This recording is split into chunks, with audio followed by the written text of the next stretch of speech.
इस मूवी की शुरुआत एक ऐसे वक्त से होती है जहां लोगों को अपनी जिंदगी और इज्जत बचाने के लिए हर मोड़ पर लड़ाई लड़नी होती थी। आखिर क्या है इस दुनिया का काला सच, आइए जानते हैं। जमीन का नामो निशान खत्म हो चुका है, वहीं इधर ग्लेशियर के पिघलने की वजह से धरती का वाटर लेवल काफी बढ़ चुका है और जो भी लोग जिंदा बचे हैं वो अपनी तैरती हुई कश्तियों को ही अपना घर बनाकर रहते हैं। वहीं अभी भी कुछ ऐसे लोग हैं जिनका मानना है कि इस समुद्र के आखिरी छोर में अभी भी कहीं जमीन बची हुई है और ये लोग उसी जगह की तलाश में लगे हैं। यहीं पर हम लोग एक मैरिन नाम के आदमी को देखते हैं जिसके पास एक एडवांस बोट है और यही उसका घर है। वो कई महीनों से इसी बोट पर सफर कर रहा है। वो मछलियां खाकर तो अपना पेट भरता है, लेकिन वो पीने के लिए अपने ही पेशाब को यूज करता है। वो अपने पेशाब को एक फिल्टर मशीन में डालकर उसे साफ करके पीता है। समुद्र का पानी इतना खारा है कि मैरिन उस पानी को नहीं पी सकता है। कुछ दूर आगे जाने के बाद मैरिन को एक और कश्ती दिखाई देती है। वो उस कश्ती वाले से मदद मांगता है क्योंकि उसके पास पीने का पानी खत्म हो चुका था, लेकिन वो आदमी मैरिन की मदद करने से मना कर देता है।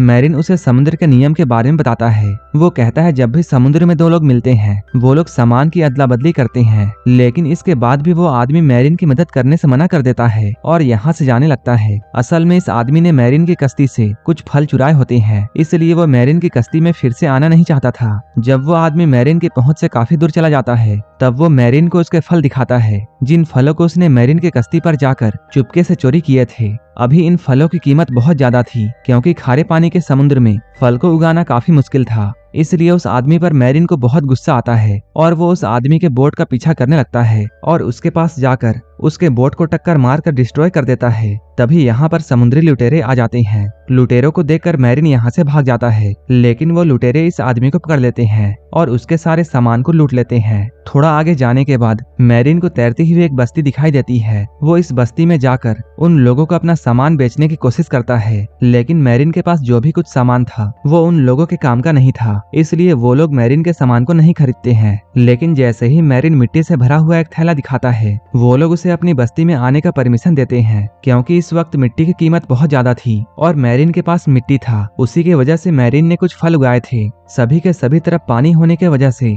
लोगों को अनाज उगाने के लिए मिट्टी चाहिए होती है। इसके बाद मैरिन अंदर जाकर एक दुकान में अपनी मिट्टी को बेचने वाला होता है। यहाँ दुकान का मालिक मिट्टी के बदले में मैरिन को 4 सिक्के देता है, लेकिन मैरिन उससे 8 सिक्कों की डिमांड करता है। मैरिन के 8 सिक्के मांगने के बाद भी शॉप ओनर सौदे के लिए मान जाता है। इसके बाद वो उन सिक्कों को लेकर एक दुकान में कुछ खरीदने के लिए जाता है, लेकिन वो यहाँ पहुंचकर देखता है शॉप तो पूरा खाली है। इसलिए वो यहाँ से एक टमाटर का पौधा और पीने का पानी खरीदता है। इस शॉप की ओनर हेलन नाम की औरत होती है और वो काफी गरीब है, इसलिए मैरिन उसे अपने सारे सिक्के देकर यहाँ से उस पौधे और पानी को लेकर जाने लगता है। तभी इस कबीले का सरदार उसे रोकता है और एक लड़की को उसे दिखाकर उससे शादी करने के लिए कहता है। सरदार कहता है अगर तुम इस लड़की से शादी करते हो तब तुम हमारे कबीले से कुछ भी लेकर जा सकते हो। असल में इस कबीले का सरदार ऐसा सोच रहा था कि मैरिन एक मजबूत इंसान है जो कि अकेले ही इस समुद्र में रहता है और अगर वो उसकी बेटी से शादी करेगा तब उसकी बेटी के होने वाले बच्चे भी काफी हेल्दी और मजबूत होंगे।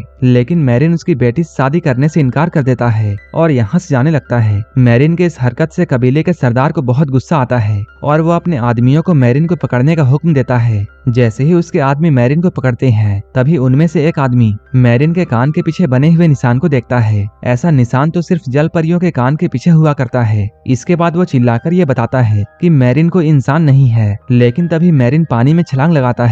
इसके बाद ये सभी लोग उसे पकड़ते हैं और एक पिंजरे में कैद कर देते हैं। इसके अगले दिन ये लोग मैरिन को मारने वाले होते हैं, क्योंकि ये लोग इंसानों को मारकर उनका खाद बना देते हैं ताकि उस खाद का इस्तेमाल फसल उगाने में किया जा सके। लेकिन तभी यहाँ पर बहुत सारे समुद्री लुटेरे आ जाते हैं और ये लुटेरे कोई आम लुटेरे नहीं थे, क्योंकि इनके पास काफी एडवांस मशीनें होती हैं। इन्होंने अब इस कबीले को चारों तरफ से घेर लिया था और ये लोग कबीले पर हमला कर रहे थे, जिससे ये कबीला तबाह हो जाता है। इस हमले की वजह से मैरिन का पिंजरा टूटकर पानी में गिर जाता है, जिससे कि वो पानी में डूबने लगता है। तभी हेलेन उसे देखती है और वो उसे बचाने के लिए उसके पास आती है, लेकिन वो मैरिन को बचाने से पहले एक शर्त रखती है। वो कहती है अगर तुम मुझे और मेरी बेटी को बचाकर यहाँ से लेकर जाते हो तभी मैं तुम्हारी मदद करूंगी। मैरिन उसकी शर्तों को मान लेता है। इसके बाद हेलेन उसे पिंजरे से बाहर निकालती है। इसके बाद शर्त के मुताबिक मैरिन उसे और उसकी बेटी को अपनी कश्ती पर बैठाकर यहाँ से दूर ले जाता है। आगे जाकर मैरिन को यह पता चलता है कि वो समुद्री लुटेरे हेलेन की बेटी को ही उठाने के लिए आए थे।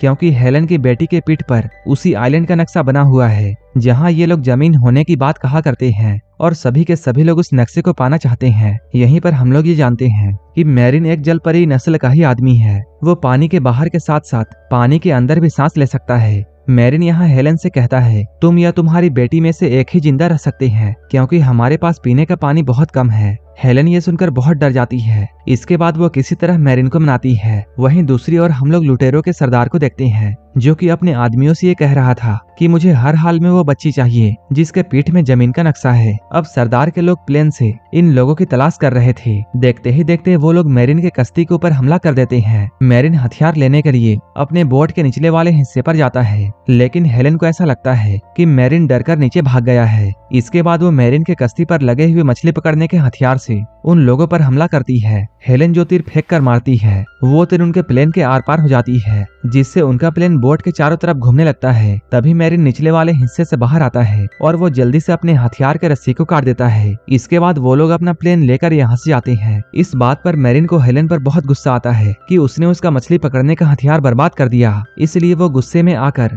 हेलन और उसकी बेटी के बालों को काट देता है। कुछ दूर आगे जाने के बाद मैरिन को फिर से एक बोट दिखाई देती है। हेलन कहती है हमें उस कश्ती वाले के पास में जाकर उससे कुछ मदद मांगनी चाहिए ताकि हमें कुछ खाने पीने का सामान मिल सके। लेकिन मैरिन ये अच्छी तरह जानता था कि उनकी मदद ऐसे में कोई भी नहीं करने वाला है, इसलिए वो हेलन को मना कर देता है। लेकिन हेलन के बार बार जिद करने की वजह से मैरिन उस कश्ती वाले के पास में जाता है। ये आदमी एक सौदागर होता है। उसके पास खाने पीने की चीजें तो नहीं थी, लेकिन वो मैरिन को एक कागज का टुकड़ा दिखाता है। अभी कागज की कीमत भी बहुत ज्यादा थी। मैरिन ये सोचता है वो इस कागज में उस नक्शे को बनाकर उस नक्शे तक पहुंच सकता है, लेकिन उसके पास उस कागज के टुकड़े को खरीदने के लिए पैसे नहीं थे। उस आदमी की नजर जैसे ही हेलन पर पड़ती है वो मैरिन से एक सौदा करता है। वो कहता है मैं तुम्हें ये कागज दे दूंगा, लेकिन वो लड़की मुझे आधे घंटे के लिए चाहिए, जिसके लिए मैरिन भी मान जाता है। इसके बाद वो आदमी हेलन को लेकर अपने जहाज के नीचे वाले हिस्से में जाता है। अभी इन दोनों का कार्यक्रम शुरू होने ही वाला था, तभी यहाँ पर फिर से मैरिन आ जाता है।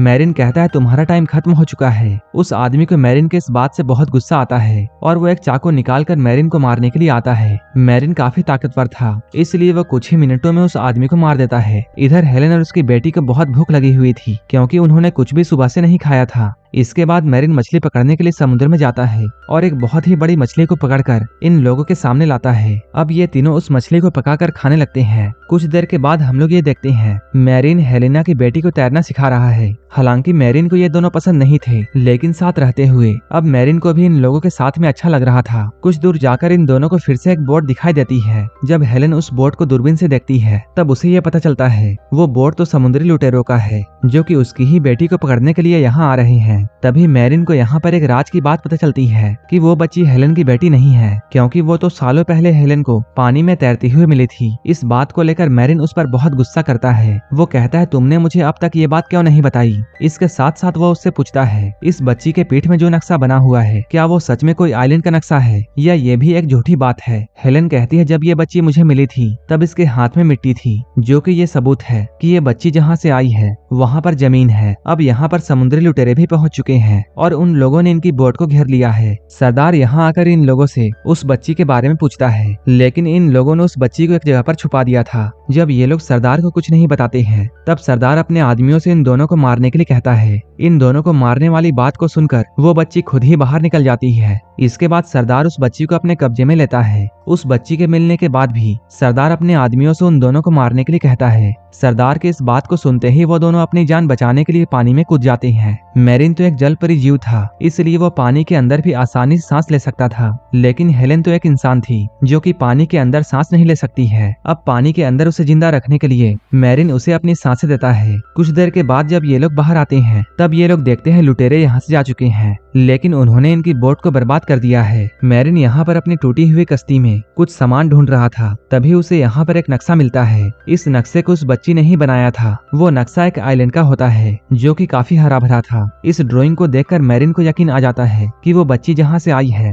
वो एक जमीन वाली जगह है, इसलिए अब वो किसी भी हाल में उस बच्ची को पाना चाहता है ताकि मैरिन को आइलैंड आइलैंड पर पहुंचने में आसानी हो जाए। लेकिन इनकी कश्ती तो अब खराब हो चुकी थी, इसलिए ये लोग अब कहीं नहीं जा सकते थे। तभी इनके पास में एक बलून से उड़ता हुआ आदमी आता है। हेलेना उस आदमी को देखकर बहुत खुश होती है, क्योंकि वो आदमी हेलेना का ही बस्ती का था। वो आदमी ऊपर से रस्सी फेंकता है। इसके बाद ये दोनों बैलून पर सवार हो जाते हैं। अब ये लोग लुटेरों की तलाश में जाते हैं। काफी कोशिश करने के बाद इन लोगों को लुटेरों का जहाज मिल जाता है, लेकिन ये लोग वहां तक बैलून से नहीं जा सकते थे। इसलिए मैरिन वहां से उतरकर चुपके चुपके उनके जहाज में जाने लगता है। वो उस जहाज में जाकर सरदार के सामने उस बच्ची को छोड़ने के लिए कहता है, लेकिन सरदार उस बच्ची को छोड़ने से मना कर देता है। इसके बाद वो अपने आदमियों को मैरिन को पकड़ने का ऑर्डर देता है, लेकिन मैरिन यहाँ पर पूरी तैयारी के साथ में आया था। उसके पास में एक बॉम्ब होता है, जिसे वो इस जहाज के फ्यूल टैंक में डाल देता है, जिससे एक बहुत बड़ा धमाका होता है और बहुत सारे लुटेरे मारे जाते हैं। अपने जहाज को तबाह होता हुआ देखकर सरदार उस बच्ची को लेकर यहाँ से भागने वाला होता है। वो अपने प्राइवेट प्लेन में बैठकर यहाँ से भागने की सोचता है,